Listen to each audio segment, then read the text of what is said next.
여러분 안녕하세요. 저는 올해 68살 김영순이라고 합니다. 오늘 제가 여러분께 들려드릴 이야기는 제가 직접 겪은 일입니다.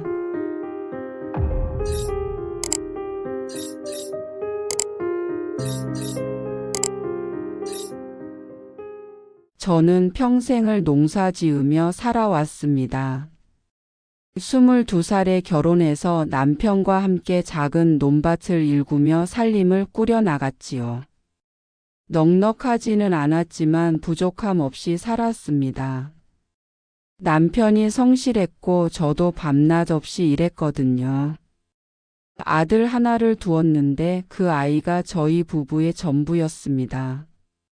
그런데 아들이 고등학생이 되던 해 남편이 갑작스럽게 세상을 떠났습니다.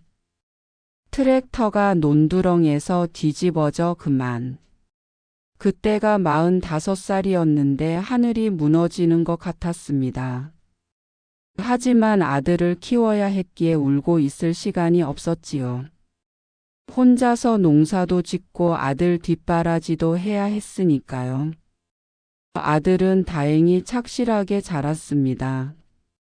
공부도 잘해서 서울에 있는 대학에 들어갔고 졸업 후에는 중견기업에 취직했습니다. 그리고 29살에 결혼을 했지요. 며느리는 서울 태생으로 대학을 나온 똑똑한 아이였습니다. 첫인상도 좋았고 저에게 잘해 주었어요. 결혼 초기 몇 년간은 정말 행복했습니다. 며느리가 명절 때마다 찾아와서 제 손을 잡고 어머님, 건강하세요라고 말할 때면 가슴이 뭉클했어요. 손주도 둘이나 낳아 주었고요. 딸 하나, 아들 하나요. 저는 그저 감사했습니다. 그 무렵 저는 중요한 결정을 하나 했습니다. 농사가 힘들어지기도 했고 손주들 교육비도 보태주고 싶어서 논밭을 모두 팔았어요. 그 돈으로 시내에 있는 작은 아파트를 사서 이사했습니다. 34평 정도 되는 아파트였는데 그 당시 시세로 2억 정도 했어요. 그리고 남은 돈 5천만 원 정도는 정기예금에 넣어뒀지요. 아들 내외는 저보다 더 좋은 동네에 살았어요. 43평짜리 아파트였는데 전세로 살고 있었습니다. 저는 여유가 있을 때마다 손주들 용돈도 주고 명절 때면 용돈 봉투도 넉넉히 챙겨줬어요. 그게 할머니 역할이라고 생각했거든요. 그런데 몇 년 전부터 제 몸에 이상이 생기기 시작했습니다. 계단을 오르면 숨이 차고 가슴이 답답했어요. 병원에 가봤더니 심장에 문제가 있다고 하더라고요. 정확한 병명은 확장성 심근병증이었습니다. 의사 선생님은 관리만 잘하면 큰 문제 없다고 했지만 정기적으로 병원에 다녀야 한다고 했어요. 처음에는 별일 아니라고 생각했습니다. 그런데 병원비가 만만치 않더라고요. 한 달에 15만 원 정도씩 나가니까요. 그래도 제가 모아둔 돈이 있으니까 큰 걱정은 안 했습니다. 그런데 이상한 일이 생기기 시작했어요. 며느리의 태도가 조금씩 달라지는 것 같았거든요. 전에는 일주일에 한 번씩은 안부 전화를 했는데 점점 뜸해지더라고요.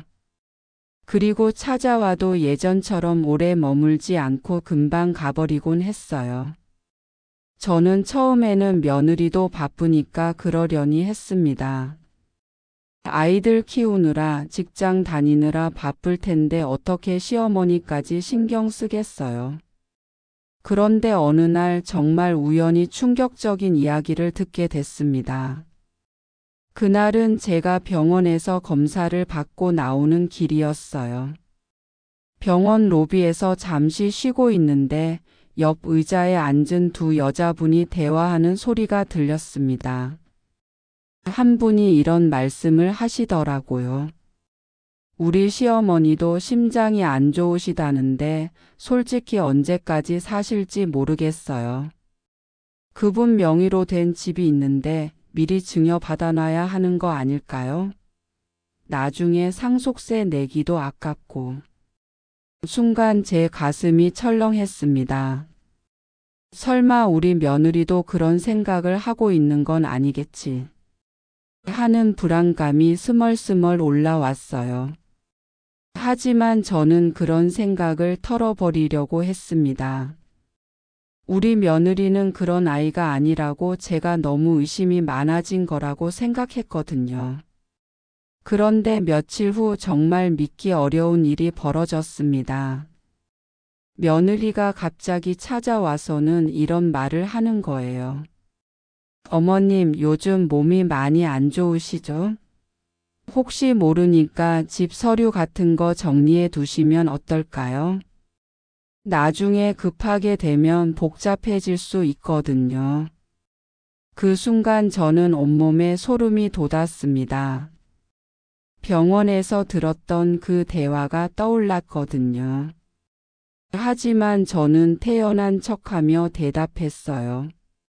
아직 그럴 단계는 아닌 것 같은데. 의사 선생님도 관리만 잘하면 오래 살 수 있다고 하셨어. 그랬더니 며느리가 이렇게 말하더라고요. 그래도 미리 준비해 두시면 마음이 편하실 텐데요. 요즘은 다들 그렇게 하세요. 저는 그날 밤 한숨도 잘 수가 없었습니다. 정말 우리 며느리가 그런 마음으로 저를 대하고 있는 걸까요? 아니면 제가 너무 예민하게 받아들이는 걸까요? 며칠 후 저는 확인해 보기로 했습니다. 일부러 며느리에게 전화를 걸어서 이렇게 말했어요.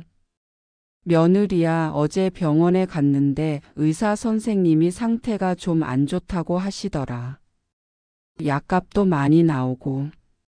그랬더니 며느리의 반응이 예상과 달랐습니다.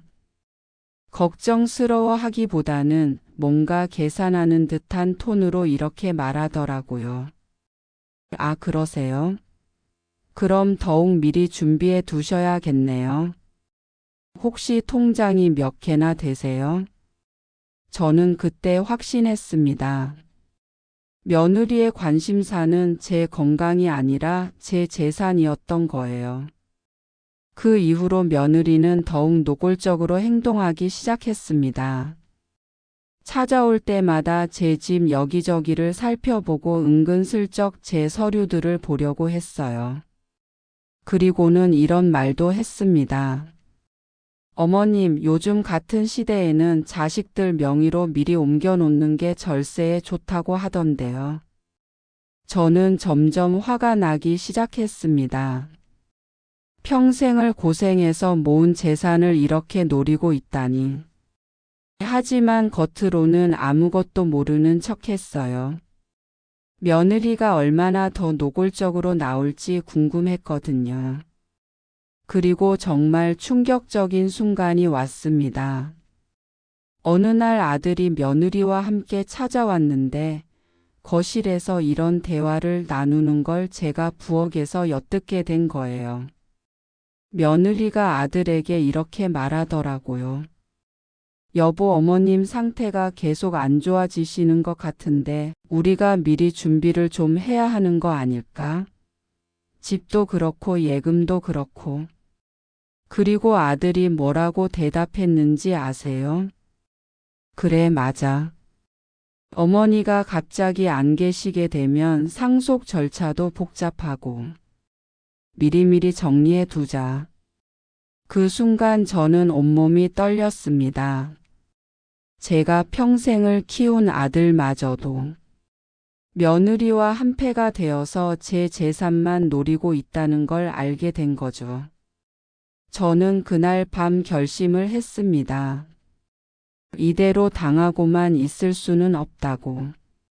제가 살아있는 동안 제 재산을 지키고 이 배은망덕한 며느리에게 제대로 된 교훈을 줘야겠다고 말이에요. 하지만 어떻게 해야 할지 막막했습니다. 그냥 화를 내봤자 며느리는 발뺌 할게 뻔했고 아들도 며느리 편을 들 게 분명했거든요. 저에게는 확실한 증거와 완벽한 계획이 필요했습니다. 그래서 저는 며칠 동안 곰곰이 생각해 봤어요. 어떻게 하면 며느리의 본심을 만천하에 드러낼 수 있을까? 그리고 마침내 한 가지 기가 막힌 아이디어가 떠올랐습니다. 여러분, 제가 생각해낸 계획은 정말 대담한 것이었습니다. 바로 제가 죽은 척하는 거였어요. 가짜 장례식을 치러서 며느리의 진짜 속내를 폭로하겠다는 계획이었습니다. 물론 처음에는 저도 망설였습니다. 이런 일이 과연 가능할까? 들키면 어떻게 하지? 온갖 걱정이 들었거든요. 하지만 며느리의 그 뻔뻔한 모습을 생각하니까 꼭 해야겠다는 생각이 들었습니다. 먼저 저는 믿을 만한 친구를 찾아야 했어요.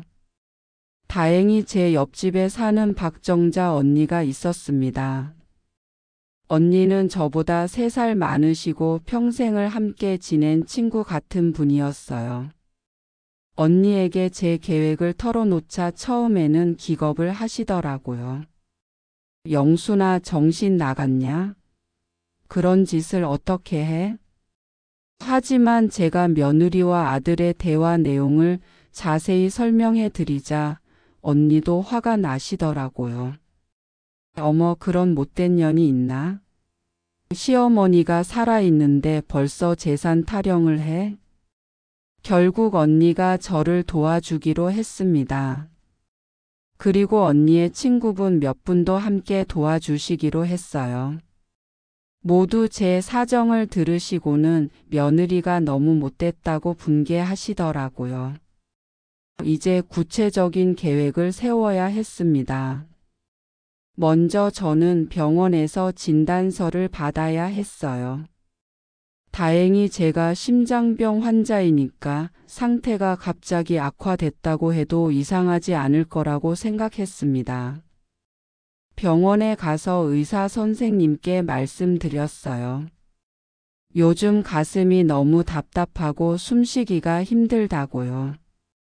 정말로 그런 증상이 있었거든요. 스트레스 때문이었겠지만요. 의사 선생님이 검사를 해보시더니 심장 기능이 좀 더 떨어진 것 같다고 하시면서 입원 치료를 권하시더라고요. 저는 일단 입원은 거절하고 진단서만 받았습니다. 심근병증 악화로 인한 심부전증, 지속적인 치료 및 관찰 필요라고 적혀 있었어요. 이 정도면 충분했습니다. 집에 와서 며느리에게 전화를 걸었어요. 목소리를 최대한 약하게 내면서 말했습니다. 며느리야. 어머니가 병원에 갔다 왔는데 의사 선생님이 상태가 많이 안 좋다고 하시네. 입원하라고 하시는데 집에 혼자 있기가 무서워서. 며느리의 반응은 예상대로였습니다.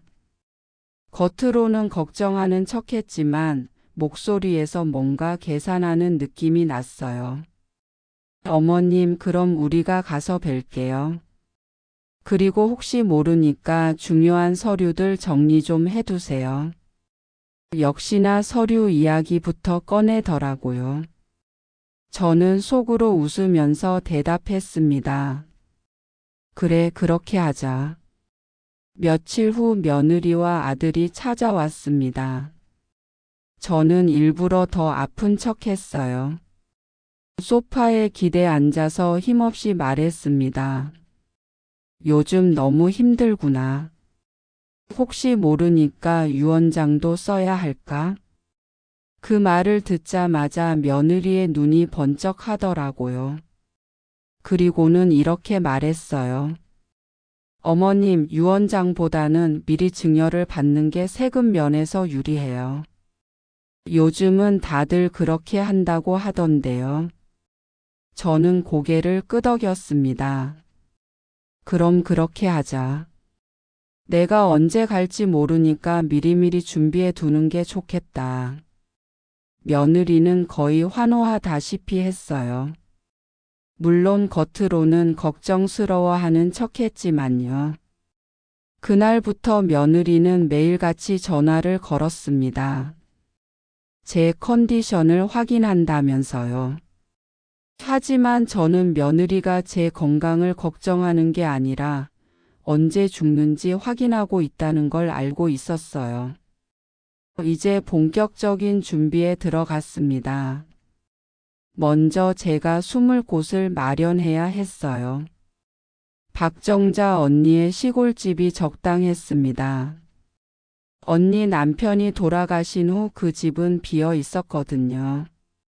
언니가 가끔씩 가서 관리만 하고 있었어요. 그리고 가장 중요한 건 장례식장이었습니다. 저희는 시내에서 좀 떨어진 작은 장례식장을 알아봤어요. 사장님께 사정을 말씀드렸더니 처음에는 말도 안 된다고 하시더라고요.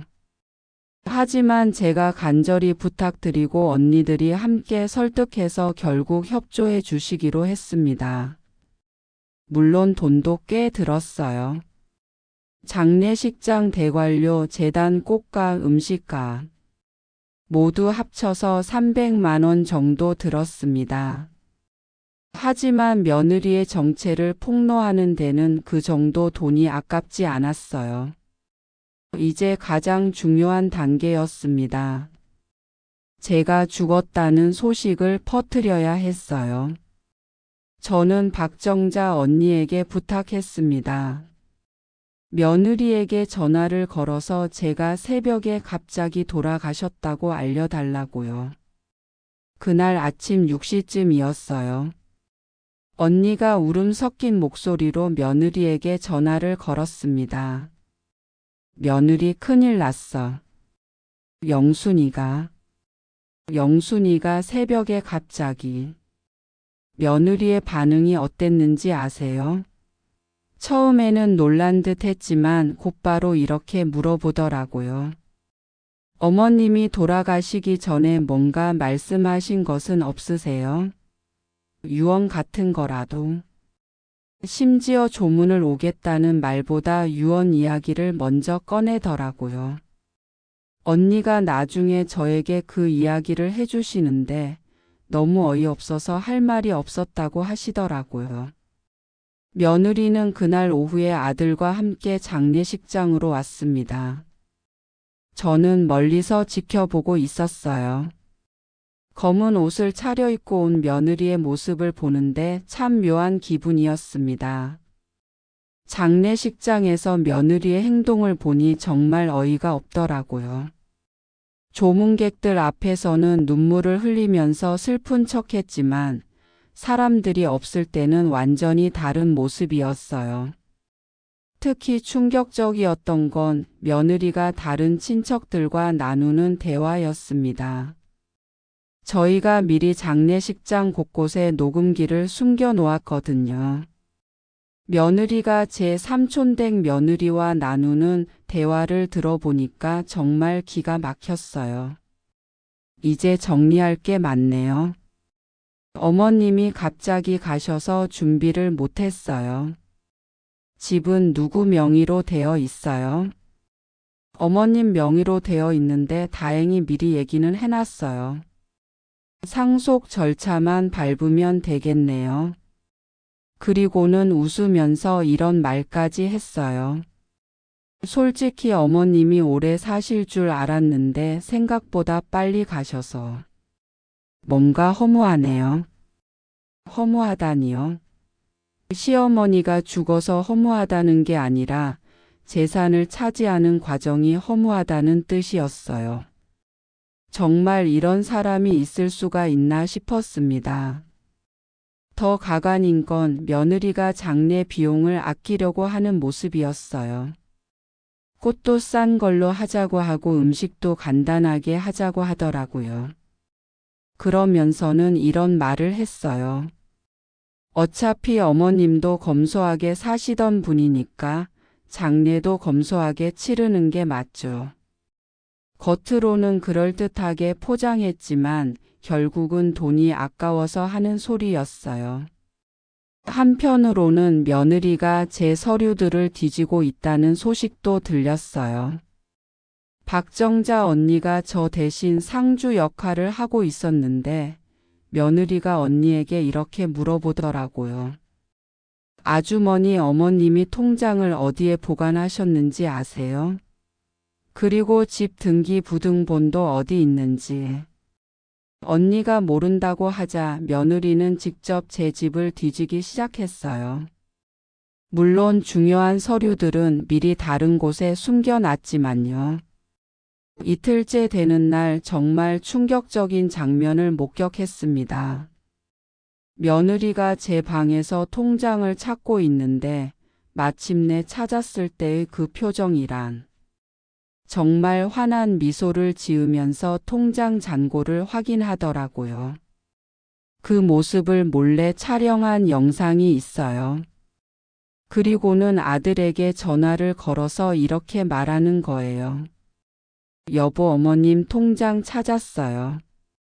생각보다 많이 있네요. 그리고 집 서류도 있어요. 빨리 상속 절차 밟아야겠어요. 목소리에 웃음기가 가득했어요. 시어머니가 죽어서 기쁘다는 게 너무 노골적으로 드러나더라고요. 이제 저는 확신했습니다. 이 며느리는 정말 구제불능이고 반드시 혼이 나야 한다고요. 그리고 제가 준비한 반전의 순간이 다가오고 있었습니다. 장례식 마지막 날 저는 마지막 준비를 했습니다. 상복을 차려입고 머리도 단정히 빗었어요. 그리고 며느리가 녹음된 음성 파일을 USB에 저장해서 준비했습니다. 드디어 결정적인 순간이 왔습니다. 장례식이 끝나고 발인을 하려는 순간이었어요. 관을 메고 나가려고 하는데 갑자기 제가 장례식장 문을 열고 들어선 거예요. 여러분, 그 순간의 분위기를 상상하실 수 있으실까요? 죽었다고 생각했던 사람이 갑자기 나타났을 때의 그 충격 말이에요. 장례식장에 있던 모든 사람들이 얼어붙었습니다. 누군가는 비명을 지르고 누군가는 뒤로 물러서고, 특히 제 관 앞에 서 있던 아들은 거의 기절할 뻔했어요. 하지만 제가 가장 주목하고 있던 건 며느리의 반응이었습니다. 며느리는 처음에는 귀신을 본 듯한 표정을 지었어요. 그러다가 제가 진짜라는 걸 깨닫자 얼굴이 새하얗게 질리더라고요. 저는 천천히 걸어가면서 조용히 말했습니다. 여러분, 죄송합니다. 제가 여러분을 놀라게 해드렸네요. 그리고는 며느리를 똑바로 쳐다보면서 이렇게 말했어요. 며느리, 살아있는 사람 장례식 치르는 게 그렇게 즐거웠나요? 며느리는 아무 말도 못하고 떨고만 있더라고요. 저는 계속해서 말을 이어갔습니다. 여러분, 저는 며느리가 제 재산만 노리고 있다는 걸 확인하기 위해 이런 연극을 벌인 겁니다. 장례식장이 웅성거리기 시작했어요. 사람들이 서로 무슨 일인지 물어보고 상황을 이해하려고 애쓰고 있었거든요. 저는 미리 준비해온 USB를 꺼내서 장례식장 음향시설에 연결했습니다. 그리고 며느리가 지난 이틀 동안 녹음된 대화들을 틀기 시작했어요.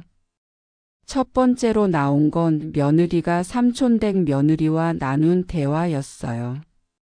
이제 정리할 게 많네요. 어머님이 갑자기 가셔서 준비를 못했어요. 솔직히 어머님이 오래 사실 줄 알았는데 생각보다 빨리 가셔서 뭔가 허무하네요. 장례식장에 있던 사람들의 표정이 변하기 시작했어요. 며느리를 바라보는 시선이 점점 차가워지더라고요. 두 번째로 나온 건 며느리가 아들에게 전화한 내용이었어요. 여보, 어머님 통장 찾았어요.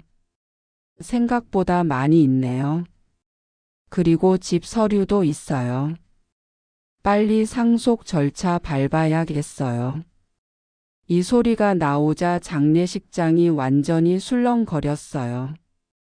사람들이 저런 며느리가 어디 있냐, 시어머니가 죽자마자 재산 타령이냐 하면서 수군거리기 시작했거든요.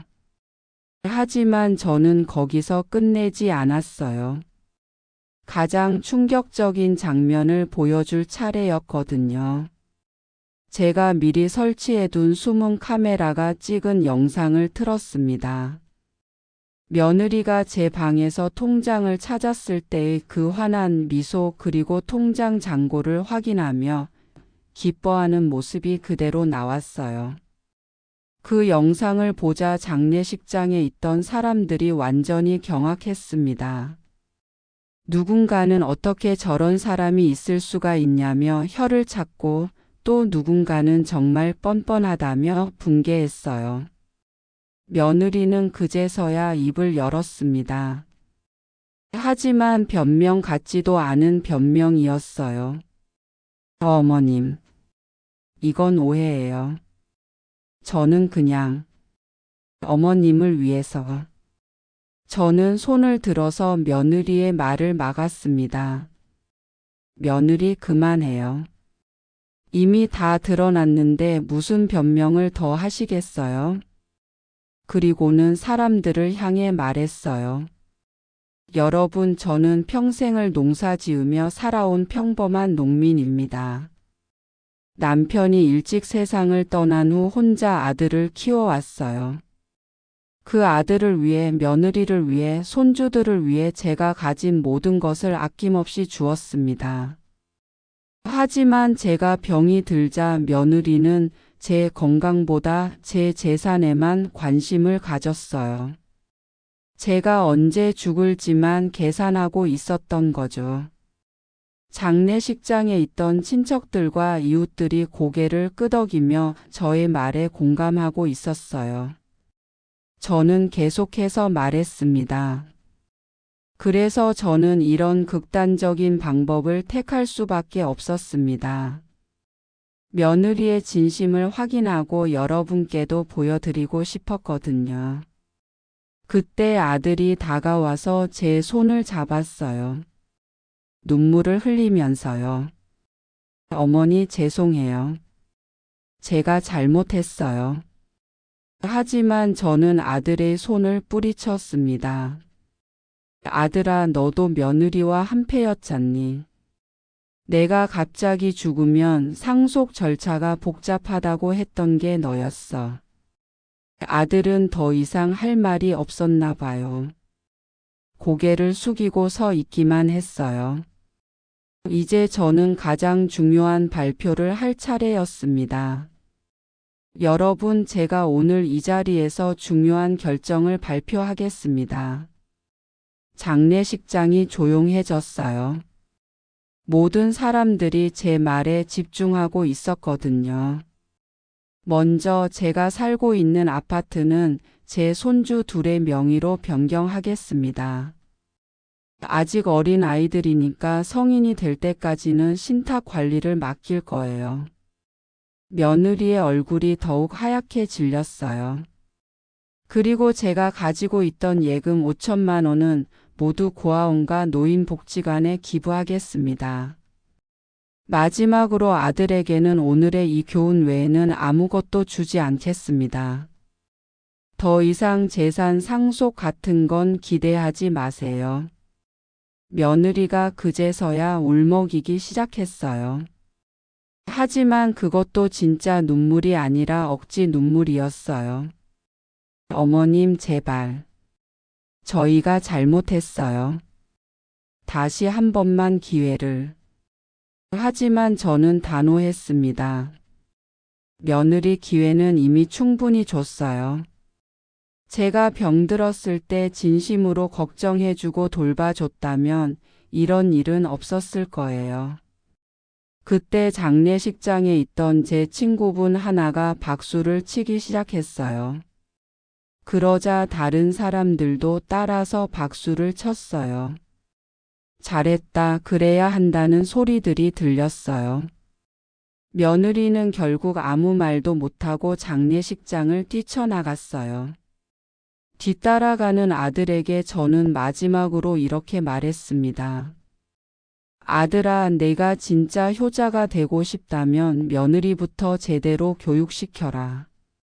그날 이후 이 이야기는 우리 동네에서 엄청난 화제가 됐어요. 사람들은 제가 한 일을 두고 통쾌하다, 속이 시원하다며 박수를 보내주셨어요. 며칠 후 아들이 혼자 찾아왔어요. 며느리 없이 말이에요. 저에게 무릎을 꿇고 사죄했어요. 어머니, 정말 죄송해요. 제가 정신을 못 차리고 있었어요. 하지만 저는 냉정했습니다. 아들아, 사과는 됐고 앞으로 어떻게 할 건지 행동으로 보여줘. 아들은 그날 이후 며느리와 심각한 부부 갈등을 겪었다고 해요. 며느리는 제가 재산을 기부하고 손주들 명의로 돌린 것 때문에 화가 나서 이혼까지 운운했다고 하더라고요. 하지만 저는 전혀 후회하지 않았어요. 오히려 속이 시원했거든요. 몇 주 후에는 더욱 놀라운 일이 벌어졌어요. 며느리가 저에게 직접 찾아온 거예요. 처음에는 또 뭔 꿍꿍이 속이 있나 싶었는데 이번에는 정말 진심으로 사과하더라고요. 어머님, 제가 정말 잘못했어요. 제 욕심 때문에 어머님을 사람으로도 보지 않았어요. 눈물도 진짜였어요. 억지로 짜내는 눈물이 아니라 진심에서 우러나오는 눈물이었거든요. 어머님의 그 연극을 보고 나서야 깨달았어요. 제가 얼마나 잘못된 생각을 하고 있었는지. 며느리는 계속해서 말했어요. 다른 사람들이 저를 보는 시선도 달라졌어요. 동네 아줌마들도 저만 보면 수군거리고. 그제서야 제가 얼마나 큰 잘못을 저질렀는지 알겠더라고요. 저는 며느리의 말을 듣고 있었지만 쉽게 용서할 수는 없었어요. 한 번 속은 마음이 그렇게 쉽게 풀어지겠어요? 며느리 사과는 고맙지만 믿음이라는 건 한 번 깨지면 다시 쌓기가 어려워요.